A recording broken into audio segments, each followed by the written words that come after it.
Naomi won't be available, so yeah, we'll see week by week. And Alyssa, we are hoping for her to be able to play. We don't have the confirmation yet, but hoping for her to be able to play in this game. And is there sort of, I guess Aston Villa was your first WSL game in charge. When you look back to that game now, what do you think has improved about the team since then? A lot of things, I think. You know, when you first come as a new manager, you want to implement your own ideas, and I think being now working with the team for more than one season, we just understand each other better, and I think we made a lot of progress as a team, but also the individual players understand better what I expect from them. But again, I think one where I am the most pleased with it's the team performances, and I think that's the second game in the league. We know every game is important, so we are focused on the game as a team, as individuals, and we are ready for the game on Sunday against Aston Villa. And just last from me, if I can, with Alyssa's cast, how much sort of clarity have you had from the league over what the requirements are as to whether she'll be able to play or not? So my staff, especially the hub staff, are on charge, and they are trying to bring as much clarity as we can on the situation, and they will be updating me as quick as they can about the cast. Thanks, Karis. Daniel? Oh, hello there. Hello. Daniel Janko from Game Personal Read. Given we've spoken about Villa, I just wanted to ask, since your last two fixtures against them have been near very slender 1-0 victories, how do you ensure that your team has the same output and hunger as they did for bigger teams like Manchester City last week? For me, that's really easy. Every game is important in this league. We all know that from the staff and the players. And the game on Sunday against Villa is 3 points, the same points as City. So for us, every game matters. We want to make sure we perform in every game. We know from last season, travelling to Aston Villa, that's never an easy place to go and to play. So we are expecting a tough game. Again, I know Aston Villa will be extra motivated to play Chelsea, as always. And we also want to focus on ourselves and what do we need to bring to the game to make sure we have a good chance to win. I think we have a lot of quality and talent, but we need to be, again, clinical, efficient on the game to be able to score goals and to stay strong defensively as well, not to concede anything. And secondly, I wanted to ask, obviously, Karis asked about Alyssa Thompson. Wanted to just see, regarding obviously you've signed her, wanted to see how do you think she fits into a more unpredictable lineup? You can go from the 4-2-3-1 to the 3-1-4-2. How do you think she can slot in there perfectly? Alyssa has a lot of talent. She understands the game. She reads the game really well, and I think she can play in different positions, especially in the three top positions, forward and winger, left or right side. She already demonstrated that in training session this week, so it's really good to have a player like her who can bring different style to the team. Again, she can bring different options into the squad, into the team, and that's something really good for me as a manager. So really pleased with Alyssa joining the squad, being able to bring her own input into the game, the Chelsea game. And I think she will bring some variety into our game, so it's really nice. And as I just said again, I think she already brought some really good things this week in training session, and we can see what she can bring to the team. And just a last question, with her arrival, how, obviously being an international star coming from the NWSL, how do you think this, what would you say that this, how do I say, more talks about regarding homegrown talent, especially at a prestigious club like Chelsea? Like how would you combat? I think it's a nice balance to have, to be able to have homegrown players, and this is something we want to have in our squad, in our team. Again, from my own experience coming from being the head of the academy when I was in Lyon, that's important for me to work with the young players, especially the ones who can come through the Chelsea Academy. So yeah, we have some of them in the squad.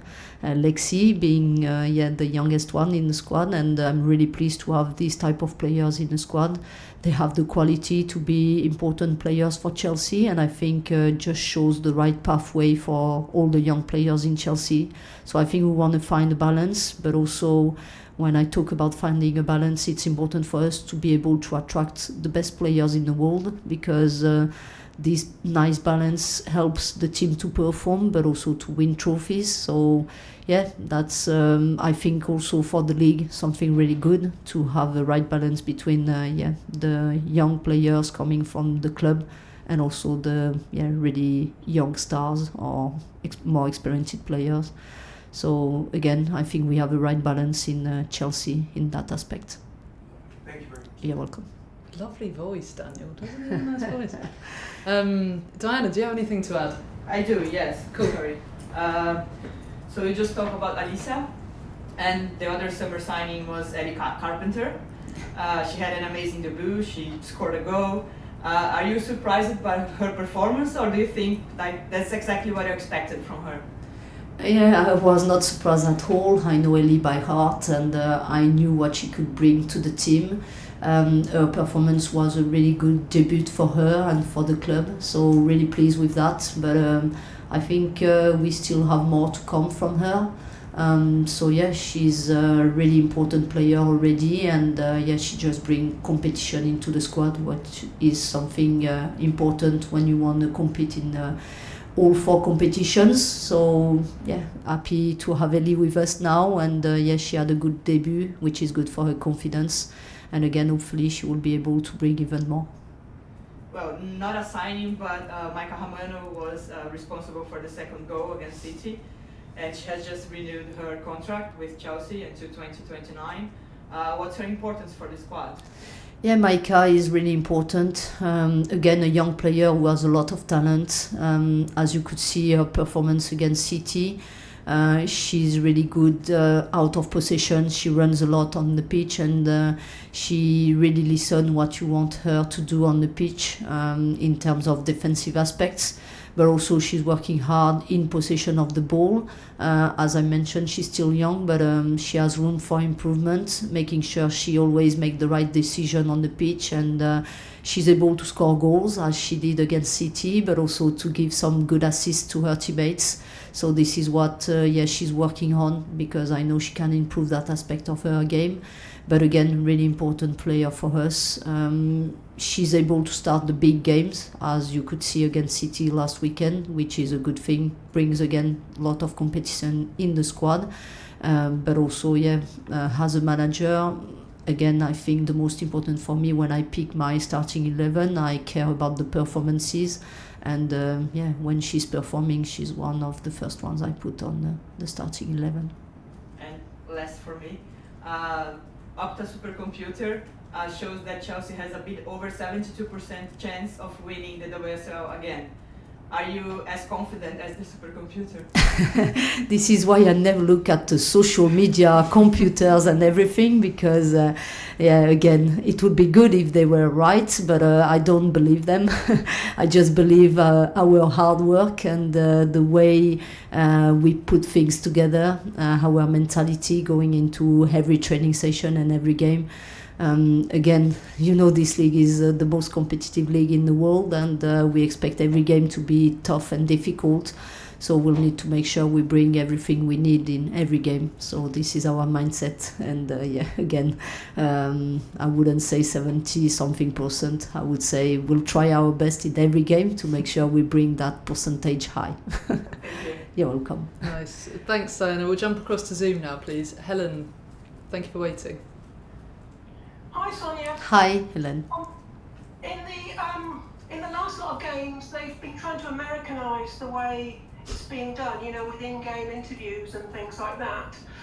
And I wondered whether it might be better to think about taking ideas from other women's sports. Like, I don't know if you've been watching the Women's Rugby World Cup, which has been exceptional, and the way they keep the game going. so there's very few stoppages. Even if someone gets injured, they just play around them, basically. Tough luck if you're down on the floor. But what's really good as well is the referee, she tells you very clearly why she's made a decision. Whereas in women's football, you're still left in the dark even when you leave the stadium, like hours later, you have no idea why they did things. And I just wonder, I mean, I presume you are quite a high follower of other women's sports as well anyway.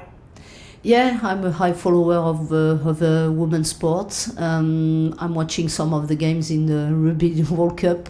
And again, I think we need to be open to different things into the women's game in football. So yeah, that's nice for us to be open and to try to implement some good ideas. So I need to find a balance between bringing some news idea coming from other sports, but also maybe keeping what is good things in football, in the women's game. But again, I think we are in a stage where we are transitioning to better things, and in that process I think it's good to stay open and to see what can work for us as well to make the game even more enjoyable for everyone. In terms of the coverage as well, I don't know if you watch on TV, the coverage is just so much more kind of professional. You know, you can see inside moves and things, you can see under the scrum, and just there's so much more to it. And I just feel there should be more, I don't know, cross-fertilisation so we can get really good ideas from different things. Like when you watch Olympic sports as well, you see the way they cover like volleyball or handball, and there's much more, I don't know, crowd interaction as well. Yeah, again, it's always sometimes difficult to compare the different sports because sometimes they have been played in different environments. So yeah, just again, like, let's try to be open-minded about that and try to have different conversations with other sports, see what maybe we can bring to our game and what could bring a better product for us. But again, maybe some ideas going on some other sports won't be good ideas for football. So again, I think we need to be open-minded on trying to implement things on the way we want to improve, but maybe also to have like a clear idea on what can work for us and what cannot work. And is there anything you would change about the way, maybe the rules or the way things are covered at the moment? Is there anything you're unhappy with? No, I think I shared with my staff and with the league what I think are good ideas and maybe what we can do different. So again, I think that's not my main job to make sure I focus only on that. So my job is to make sure I focus on making the team perform and win games. But again, when I have the opportunity to talk about all these things going around, I'm always open-minded to do that in a constructive way. So yeah, what is good is the league is also really open-minded on sharing ideas around the women's game, and I think they give the opportunity to the managers and the players to give that feedback. Thank you very much, and I hope it's a good game on the weekend. Thank you. Thanks, Helen. We've got time for a couple more. Adam, next, please. Hi, Sonia. I was just wondering, how close is Sam to being ready to be back playing games? Yeah, as I said, I think Sam is ready. She had a good pre-season, even if she didn't get a lot of minutes. It was only my choice not to have Sam coming in the game last weekend. But again, she had a good week. She's in a good place mentally, physically. So maybe on Sunday, we'll see. But she's doing everything she can to be available for the squad, available to start a game. Again, it's a balance between what she has been doing the last weeks and also the fact, maybe she's not like 100% ready to start a game, but not far from that. How's it been just this period of time? Because she's been out for so long now, and I guess having the rest of the team around her and her having to deal through that rehab when Chelsea are going on and winning things and being stuck on the sidelines. I guess how has that been for her, and what have you done to try and help her throughout that time? Yeah, it's been tough. Even if Sam is someone really positive and she cares about the team and she always puts the team first, but it's been tough for her personally, as you just mentioned, being away from games, winning trophies. As a competitive person, it's always difficult. So the best way for us as a staff and as a club to support her was to make sure, we gave her lot of support in different ways, having different conversations with her, but also making sure she could feel our love in that more difficult moments. I think she's part of a family, and she could feel that when she was injured, which is something really important for her. And I think now she's just happy to be back, not officially in a game, but around the team in training sessions. She played some minutes in pre-season. So next step for her is to be involved in an official game in the league, and hopefully we'll see that on Sunday. Thanks, Sonia. Good luck for the weekend. Thank you. Thanks, Adam. We will finish with Rachel, please. Hi, Sonia. Hi, Rachel. I just wanted to ask you a little bit about Aston Villa, what you've made of them. They're a team maybe who will be happy to be out of possession, but can be quite efficient on the counter-attack. Yeah, you're right. I think from their strengths, they have really quick players up front. I think they are probably also really well organized out of possession, and we know from experience last year that's never easy to travel and play in their ground, never easy to play them, because I think out of possession they can be a really well organized team, but also in transition they can hurt teams with the speed they have in the forward line. So for us, we know that, but we also want to focus on our strengths going into that game, making sure we just do things right to hurt them as well. And they're a team who maybe struggle to keep a clean sheet sometimes, and they did against Brighton. I guess looking at you'll likely dominate possession, is it a matter of maybe trying to pull them out of position a little bit? Yeah, could be part of the plan. Again, I think we have already a lot of things we have been working on. We focus a lot in our game model. We know how we can hurt teams, different teams, so we focus on that. And again, I think, in transition at the highest level in football, that's some part of the games who are really crucial. So we'll be ready in that aspects of the game as well. But again, when you want to get a good result, you have to be ready in every phase of the game, and we'll try to do that. And just finally, Natalia said it can be tricky to predict what Chelsea might do, because you can't play 3 at the back or 4 at the back. Is that just another weapon, particularly given the quality of players you have, that they can transition between different setups so seamlessly? Yeah, I think that's something really positive for us, to be unpredictable. I already mentioned that before last season and in the beginning of this season. I think we have the quality to play in different systems. We can start in one system, finish the game in another system. In the back line, in midfield, we can change things also in the forward line. So for us, it's really important. We have the quality and the squad to do that. And I think when you make things more unpredictable for the opposition, it's always more difficult for them to prepare the game.